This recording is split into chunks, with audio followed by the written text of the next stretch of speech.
Assalamualaikum warahmatullahi wabarakatuh. Pada kesempatan kali ini, saya akan mempresentasikan evaluasi strategi communication project untuk memenuhi mata kuliah praktik rancangan strategi periklanan. Video ini dibuat untuk mengevaluasi strategi komunikasi yang telah saya pelajari dan terapkan selama menjalani proyek magang saya di Pixartistik Indonesia dan memegang klien Sentral Data Teknologi atau CDT. Dalam evaluasi ini, saya akan membahas beberapa aspek seperti client brief, strategic plan, hingga infografis untuk memberikan gambaran keseluruhan mengenai kekuatan dan tantangan strategi yang telah dijalankan. Harapannya, evaluasi ini tidak hanya menjadi refleksi atas kinerja, tetapi juga memberikan rekomendasi praktis bagi CDT untuk meningkatkan efektivitas komunikasi mereka di masa yang akan mendatang. Sebelumnya, perkenalkan, nama saya Nindya Pramudita Hayunindya dengan NPM 22068344654, kelas Periklanan Kreatif B, Angkatan 2022. Klien yang saya pegang kemarin adalah Central Data Technology atau CDT. CDT merupakan bagian dari CTI Group yang telah beroperasi sejak 2011. CDT memposisikan dirinya sebagai mitra transformasi digital terkemuka di Asia Tenggara dengan fokus pada solusi cloud, keamanan cyber, dan observabilitas. CDT juga telah meraih penghargaan sebagai AWS Advanced Consulting Partner terbaik pada tahun 2022 dan telah melayani lebih dari 500 pelanggan di dalam maupun luar negeri. Sebagai inovator teknologi, CDT juga telah meluncurkan Nebula Cloud Console atau NCC, platform untuk mempermudah manajemen cloud multi-account.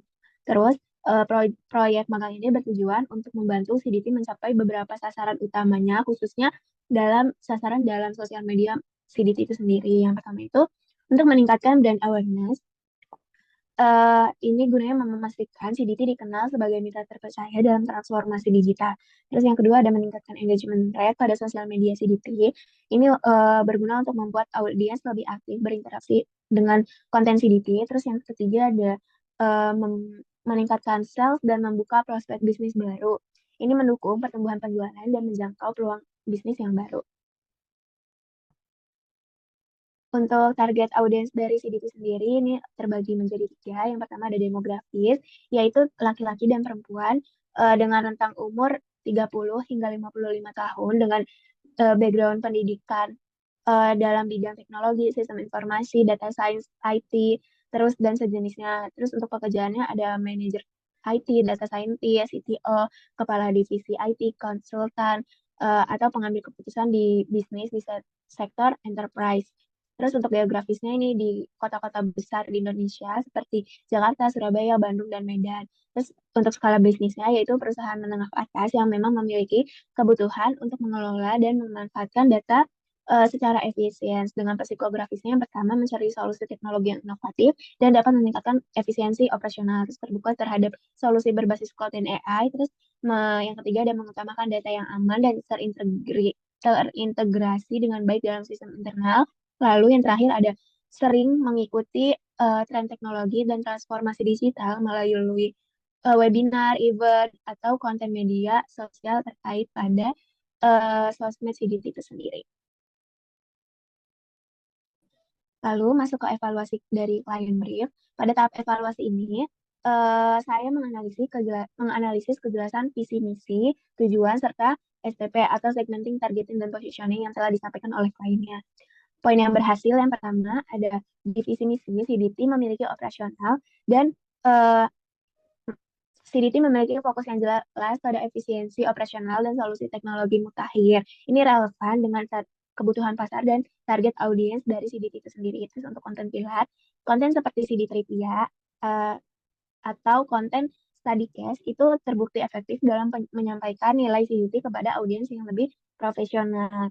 Terus untuk poin yang perlu diperbaiki itu target yang pertama ada target kuantitatif. Ini tujuan kampanye perlu dilengkapi dengan target spesifik. Contohnya seperti meningkatkan engagement sebesar 20% dalam waktu 3 bulan. Terus yang kedua ini ada segmentasi yang lebih spesifik. Saat ini audiens yang ditargetkan masih cukup luas, perlu penyempurnaan untuk fokus pada industri tertentu seperti industri keuangan atau industri kesehatan atau teknologi yang memang memiliki kebutuhan mendesak akan solusi cloud dan keamanan data. Terus yang terakhir, ini ada analisis kompetitor. CDT perlu lebih menonjolkan apa yang membuat mereka unik dibandingkan pesaing besar di pasar yang sama. Lalu masuk ke evaluasi strategic plan checklist. Dalam evaluasi terhadap rencana strategis, beberapa keberhasilan dan tantangan implementasi itu telah saya temukan. Untuk keberhasilan sendiri, yang pertama, media komunikasi yang sudah tepat terbukti dari penggunaan LinkedIn Ads, webinar, dan email newsletter efektif untuk menjangkau target audiens yang profesional, seperti target audiens dari CDT itu sendiri. Terus yang kedua, itu target audiens sudah sesuai, strategi sudah diarahkan pada perusahaan menengah hingga besar yang memerlukan efisiensi dari operasional melalui teknologi. Terus yang terakhir, pesan yang disampaikan telah relevan, fokus pada keamanan data dan transformasi digital cocok dengan kebutuhan dari audiens sendiri. Untuk tantangan dalam implementasinya, yang pertama, persaingan yang cukup ketat karena industri teknologi memiliki banyak pesaing besar. CDT perlu membangun branding yang lebih kuat dan unik untuk menonjol. Terus yang kedua ada konsistensi kontennya. Konten edukatif perlu diproduksi secara konsisten agar audiens terus terhubung dan loyal. Terus yang ketiga ada kolaborasi influencer. Penggunaan influencer potensial untuk meningkatkan visibilitas, tetapi pemilihannya harus sesuai dengan cita CDT dan relevansi dari audiens CDT tersebut. CDT sendiri yang ranah ke ranah profesional. Terus masuk ke evaluasi dari infografis. CDT memiliki big idea, teknologi adalah kunci kesuksesan. Ah.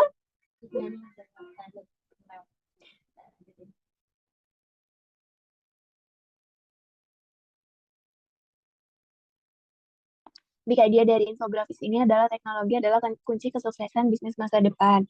Dengan tujuan membantu klien melakukan transformasi digital dan meningkatkan efisiensi yang operasional, which is ini sangat relevan dengan tujuan CDT itu sendiri. Terus pesan ini juga sudah sesuai dengan kebutuhan audiens target, yaitu para pengambil keputusan di bidang IT yang mencari solusi berbasis cloud dan keamanan data. Terus untuk Lalu lanjut ke evaluasi media komunikasi. Yang pertama itu ada LinkedIn, strategi artikel panjang, video, carousel post itu terbukti efektif menjangkau target audiens yang memang lebih sering menggunakan LinkedIn untuk keseharian mereka, untuk ranah profesional mereka. Terus yang kedua ada media sosial di Instagram, visual storytelling itu dapat menarik, tetapi dampaknya terhadap audiens B2B itu terbatas atau dampaknya terhadap audiens CDT itu terbatas. Terus yang ketiga ada email marketing, media yang tepat untuk menyampaikan konten mendalam seperti white paper dan study case. Terus yang terakhir ada Facebook. Facebook ini kurang optimal untuk segmen audiens profesional dibandingkan dengan LinkedIn.